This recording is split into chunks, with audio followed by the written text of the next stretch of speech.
Bienvenidos a un nuevo episodio del podcast WEC 10 años. Esto es una serie de conversaciones muy interesantes en torno y en el marco al 10º aniversario del World Energy Council. Hoy está con nosotros una invitada especial. Es más, de hecho vamos a seguir esta conversación en inglés dentro de algunos minutos para poder hacerla más fluida. Hoy nos acompaña la secretaria general y CEO del World Energy Council, Angela Wilkinson. Angela, thank you so much for being with us and taking the time. I know your visit in Chile is not the longest, therefore it's really, really nice to have you with us. It's a pleasure to be with you today. Actually, it's not your first visit to Chile, is it? It's my second. Okay, and can you tell us a little bit why did you decide to come back to our country? The country itself is always worth a visit, but I'm back because it's the 10th anniversary of the World Energy Council, Chile. So I've come to help celebrate and also to congratulate this initiative. It's 10 years old and it's done phenomenal work over that period. Actually, in that type of work is what we're going to be discussing today, and we hope that you'll be telling us about it. But also, one concept that it's really key is humanizing energy, which is not really easy to understand. But I'd love for you to please explain us what it is, and also how do you see Chile in this landscape of humanizing energy? So humanizing energy is a way of thinking about the fact that what is energy for? It's for people. It's for the needs that people have. And we talk a lot in the energy leadership conferences and discussions about a lot of technology, about money, about regulation, about policy, but we don't talk so much about the people in energy and the uses of energy and the behaviours. And so these are the social levers of change that are essential when we're thinking about how can we deliver better energy for the greatest benefit of all. So humanizing energy for me is just a twist on the existing agenda that allows us to see blind spots and new opportunity spaces which we are ignoring and overlooking. And then why and how the World Energy Council plays a key role in this humanizing and in this transition too? Okay, so everybody talks about the transition. We talk about additions and transitions. What we know is happening in the world is that we are seeing what we might call an electrification supercycle unfolding, an acceleration of electrification around the world, the rise of renewable generation, a lot more supply coming from wind and solar and low carbon sources. But what we don't really talk about is what does this mean for how we use energy, how we behave. What does it mean about the benefits that we're going to get and who's going to get those benefits and how are we going to keep delivering at this speed? So this electrification supercycle is now unfolding in the middle of what we might call geopolitically stormy weather. On the other hand, Mother Nature is also shuffling the planetary deck. I know that in Chile you've had 2 blackouts in the last year. It's got nothing to do with politics. It's got everything to do with Mother Nature. Meanwhile, the deficit between the energy we're using today and the energy we will need to have access to for tomorrow, given the number of people, given the lifestyles they want, and given the AI digital revolution, you know about the story about how much data centers use of energy, is that actually we're in energy deficit.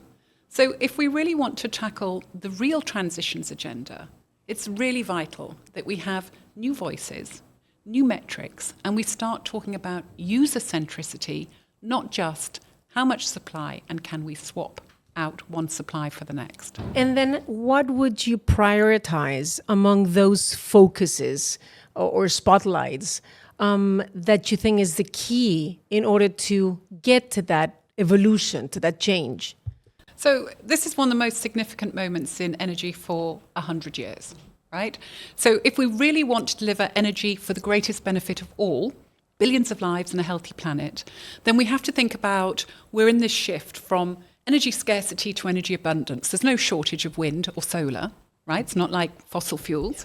But we need to have abundance of energy without overshooting planetary boundaries. It's not just the energy we need to use, but all the materials, all the energy we need to get to the energy that we need to use. And we've also want energy not for the future of energy industry or even for the future of energy governments. We want energy that delivers dignity and well-being to billions of people worldwide. So if you want more energy for sustainable development without environmental ruin and with security, you've got to manage the world energy trilemma. We call this the trilemma. And the trilemma says you can't have a single issue agenda. And if you stick to a single issue, just environment or just security or just affordability, then you'll swing from one crisis to another. And that's been the story of the last 100 years. And the trilemma is evolving, but it doesn't disappear. As we go through transition, we have to learn to manage the evolving energy trilemma. And what is the role then of the Council within helping countries to make them go through this trilemma or try to make the most out of it? Okay, so if that's the how-to, then you've got to think about the who with. This brings you back to humanizing energy. Who needs to be at the table when you're managing security, affordability, and sustainability? Well, surely, great. Governments love to talk about security. Businesses love to talk about affordability. And communities and cities need to talk about access and sustainability. So actually, what we have done in the World Energy Council, it's a platform for convening conversations between public and private, between businesses, governments, societies, communities, and industries. And that's the most important bit, is we can't work in these silos. We've got to think about how do we bridge those silos, and the best way to do that is not with data. It's by having a conversation and understanding the different perspectives and the frames of stories that are being used in this debate. And this is really hard for the energy industry, which is very technical and very technocratic, to understand that we have to move the conversation from Wall Street and mountain summits into Main Street and households. And then the Council, and taking all those aspects, but also adding the fact that because of climate change, this has an urgency. So you have to add time into the equation. And you've described the Council as active listeners. How can they translate that into actions? Okay, so there is an urgency, right? We're living at this moment where actually many young generations are really fearful about whether there will be a future for them. Well, we haven't had that for decades. But so there's this sense of urgency because we're facing this significantly risky moment. But if we move away just from the urgency, it's also important that we don't prioritize climate over human development and over security and peace. So if we really want to have peace, prosperity, and a healthy planet, then we've got to bring these people together in different ways, and we've got to have different types of conversations, and we've got to have new voices and different metrics. So we believe that women in energy need to be at the table. We believe that future energy leaders, the next generation, needs to be at the table, and we think that innovators need to be at the table. And it's not just ministers and CEOs. Ministers and CEOs can have a lovely conversation, but the practical conversation has to involve a lot more people and a lot more points of information. Actually, going into that, you have described success as thousands of hundreds of small steps, but they don't only need to come from, you said, industries, governments, investors, technology, but from women. How does empowering them in the energy sector contribute, you think, to innovate in energy systems? Okay. So I'm a mature lady. In the 1980s, I got very excited when car manufacturers told me they were going to design cars for women. I thought, wow, this is going to be revolutionary. What sort of car will they produce?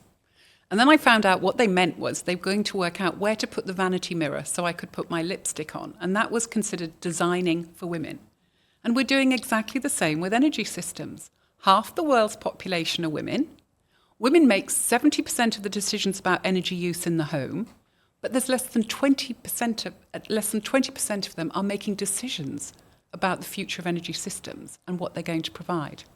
And on current trends, it'll be 108 years before we have gender parity in the boardroom, and another 80 years before we have wage parity in the workplace. Well, frankly, this is the 21st century and we're going towards the 22nd century, but it feels a little bit like the 11th or 13th century to me when it comes to that. So it's not about inclusion, it's about leadership. What do women want from energy? What does the future generation want from energy? What do cities want from energy? What is the user-centric conversation that's not happening? Because we're so busy talking about supply and supply substitution and kilowatt hours delivered, but not services enabled. What and regarding different actors, right? What do you think Chile as a country has to say from the global south regarding energy transition, regarding what it could be done within the region, but also within the world? So before the World Energy Council Chile was formed 10 years ago, I heard that Chile didn't really want to participate in international conversations about energy, a bit shy. What does Chile have to offer the world? And Chile's a very long and narrow country. But actually, Chile is a lighthouse today in terms of innovation and stories of success about how you can manage an energy transition. There is so much renewable power potential, so much energy potential in Chile, that now the challenge is how do we store it? How do we distribute it? How do we pay for it? But it's not, we don't have enough of it, right? So I think what we've seen in the last 10 years, and I think the World Energy Council Chile is also to be applauded for this, is we've started to hear Chile's voice on the international stage. We've started to hear about the stories of regulatory success, the storage regulations that are going on here that's going to give you 3 gigawatts of storage. They're phenomenal. They're not happening anywhere else. You're leading the world. So Chile has come out from the southern cone and become a beacon in energy bright spots. Well, I love the part of the lighthouse. I'll just straight sits even taller now after you just said all that, after hearing all that. And actually, based on what you mentioned a few, probably, but based on the findings of the World Energy Issues Monitor 2025, what do you foresee the strength of Chile in the matter? Okay, so we do an annual survey of energy leaders around the world every year. That's what the World Energy Issues Monitor is. And it tells you what's keeping leaders awake at night and busy during the day. And the critical uncertainty in Chile last year was around permitting and licensing. So permitting and licensing and the action priority was around demand, meeting the growth in demand. And so we use this because there is no one size fits all, right? But also you can't afford, the urgency means we can't reinvent the wheel. So by surveying and getting those different perspectives, we can start triangulating and asking, where are the blind spots? Where are the new opportunity spaces? What can we do? So that's what the Issues Monitor does for us. It's like a snapshot of the landscape and where we can make interventions. And what we've been doing on the back of that in recent years is bringing together, we use that as a way to have a conversation between different sectors, between government and business, between businesses and broader stakeholders. And they can say, not let's discuss the report, but let's discuss what we're going to do now we see the picture more clearly about what is possible. Kind of like the mapping of it, right? Yeah, it's like a map. You're going to make a journey, you've got to navigate. Absolutely. And related to that, which emerging technologies or innovations inspire you the most in shaping the future of energy? Where would you put the focus, the spotlight? I'd have to say I'm never inspired by technology. I'm only ever inspired by people and what they do with it. Okay. Right? But everybody is very excited about what we're going to do with digitalization energy. And then that's a double-edged sword because, it's going to make huge efficiency gains. It's going to automate everything. And then you ask the question, where will the jobs be? And what does that mean for the amount of demand that's going to go to digital? People talk about carbon capture and storage. People talk about hydrogen. People talk about large-scale batteries. They talk about nuclear. There's a renaissance in the conversation around nuclear. So there are so many technologies for storage, for supply, for managing demand as a resource, for distributing. We're not short of technologies. There's an awful lot of money rushing around the world. I'm not really inspired by money either. But the biggest, what's really lagging, is collaboration. And yet there are many new ways of collaborating. This brings it back to humanizing energy. What makes the future is us and the choices that we are making now. And those choices are not about technologies, they're about collaboration. So that's the inspiration. Hopefully everybody will sit in a round table like this, trying to put all the forces together in order for us to just go further and faster, right? And regarding that, how do you foresee the next decade of the World Energy Council? So for World Energy Council Chile or World Energy Council Global? Why don't we do both? Okay, so World Energy Council, the clue is in the name, world. So for the last 10 years, what we've been trying to do is hold the space. We're the world's oldest global energy platform. We're trying to hold the space between the US, China, Saudi Arabia, between Brazil and Argentina and Chile at the local level, between different regions, between cities and governments and businesses. We hold the space. If there is no space to think or breathe, if there is no space to innovate, then we are in a terrible state in the world. So for the next 10 years, I want to keep holding that space. I want to push back against these global schisms. I want to bridge divides and differences. Our job is to deliver energy for the greatest benefit of all. And to do that, we have to listen very carefully. What Africa talks about in energy is different from what Latin America talks about, is different from what the US is talking about. And we've got to listen actively and work out how to join the conversation. Not push it, not pull it, not dictate it or prescribe it, but there are so many solutions. There is so much opportunity to lead with and learn from each other if we create the right table with the right space and with the right culture and the right attitudes. And that's what the World Energy Council globally does. So if that's what we're doing as the World Energy Council Global, then what is World Energy Council Chile? So for me is, if you want to change the world, you've got to think about what are the new seeds that you're going to plant and grow the future, and what's the root system that you're going to grow from. So Chile, for me, is one of our deeply localized roots. You can't change and grow the future unless you are really embedded somewhere. So Chile is part of a globally connected but locally embedded root system that allows us to grow the future of energy. And what the work that goes on with the Chilean MC, yes, they create their own table with different voices and different perspectives. They have a phenomenal Women in Energy program. They're starting up a Future Energy Leaders program. They have, I think, an absolutely world-class, groundbreaking Kids and Energy program. There is nothing like it in the world, and I want to globalize it. It is so cute and sticky. We can take it everywhere. They poll the Issues Monitor survey. They connect what is going on locally with what's going on globally. We can't do energy transitions at 45,000 feet. We've got to come down from the mountain summit and grow and plant these new solutions. And that's the translation mechanism, the transplantation mechanism of World Energy Council Chile. Actually, let me just finish with this last question. We didn't talk about the kids program, and it's really good. So help us understand how it's going to sprout. So I think this is a genius initiative that's coming out of World Energy Council Chile. So a lot of the younger generations listen to what's going on the news, and what they hear is, this is terrible, there's fear, you should be concerned, or they're the bad guys, these are the villains. Whereas I think what Kids and Energy does is say, you are energy. It's your future. You are the energy system. Let's help you engage. You can grow the future. You can understand it. This can be your future.